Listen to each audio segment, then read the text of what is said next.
Yun mga idol, nag-prepare tayo ng ating dinner for today. Naglaga ako ng talong, okra, prito ako ng galunggong at sibuyas, kamatis. Let's go!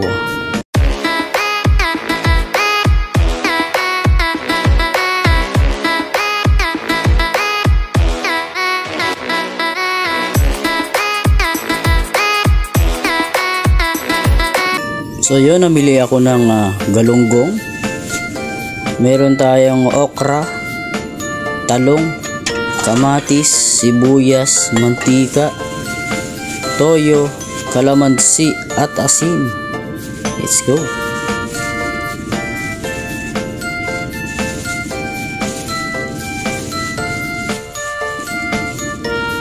Yan yung ating mga napamili. Yan.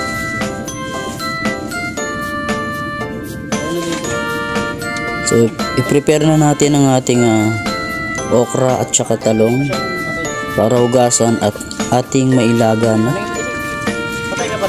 Hugasan nating maigi. Kasi ko tanongin niya kung patay yung rep.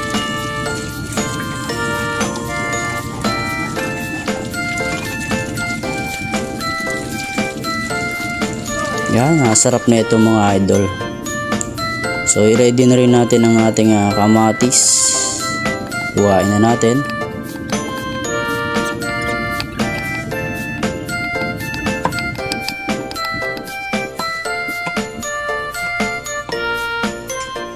Yan, hiwain na rin natin ang ating sibuyas.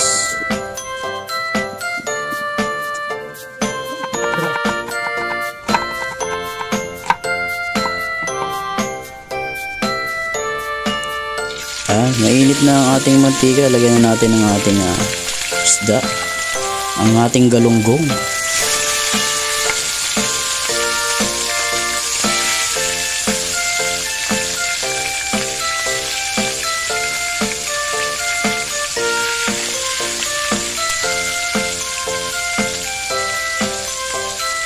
Yan ang masarap na masarap talagang partner ng ating nilagang gulay.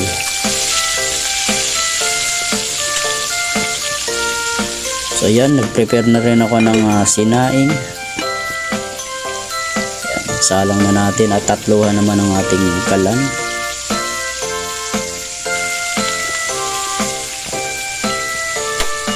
Yan, habang nire-ready na rin natin ang ating talong at okra na lagain. Yan, nandyan siya sa panggitna. Kahit sabay-sabay na natin siya isalang para matapos tayo agad.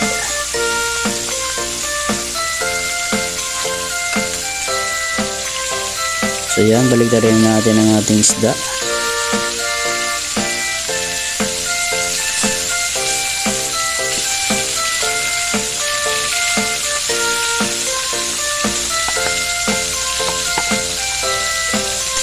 At iwain na rin natin ang ating kalamansi. I-prepare na natin ang ating sausawan.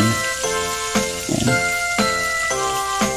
Habang nagpiprito at naglalaga tayo, i-prepare na natin ang ating magiging sausawan na toyo mansi. Lagyan na natin ng toyo. Yun okay na. So yan, hanguin na natin ang ating isda.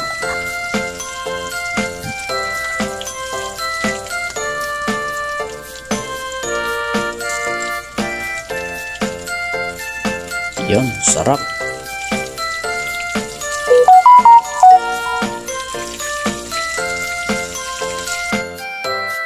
Yun, luto na ang ating sinaing.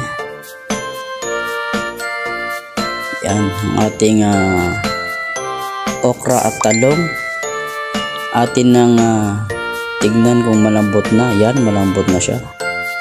Okay na, okay na. Taas ang kamay sa lahat ng nakakamiss nito mga idol. Sarap nito. Yan. Dati ayaw ng mga kids ko to Ngayon, gustuhan na rin nila. Yan. Ating okra. Alisin na natin. Lagyan natin sa ating streamer. Yan. para tumutulo na yung tubig or yung naging sabaw natin.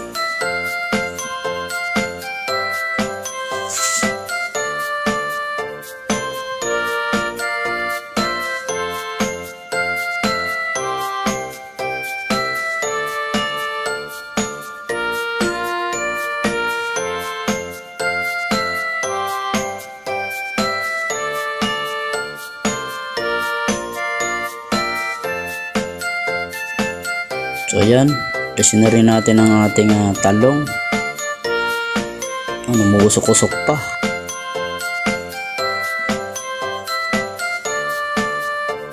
Yun, sala na natin.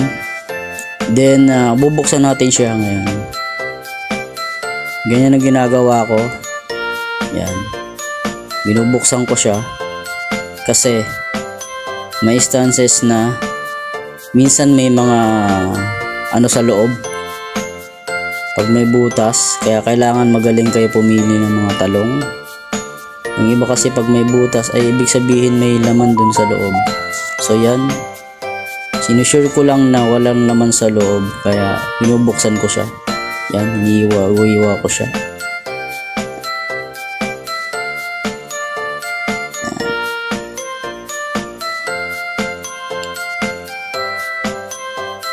Yun ayos na. Sarap na ito mga idol. Napaparami ang kain nyo. Try nyo sa inyong hapag. Yun. At masustansya pa ito mga to.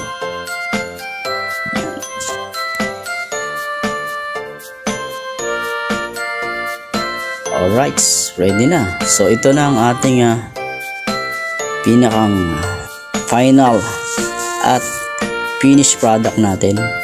Andiyan ang ating okra, andiyan yung ating talong, meron tayong sibuyas, meron tayong kamatis, nandiyan na rin ang ating kanin, at dyan ang ating toyo mansi na siyang magiging sawasawa natin.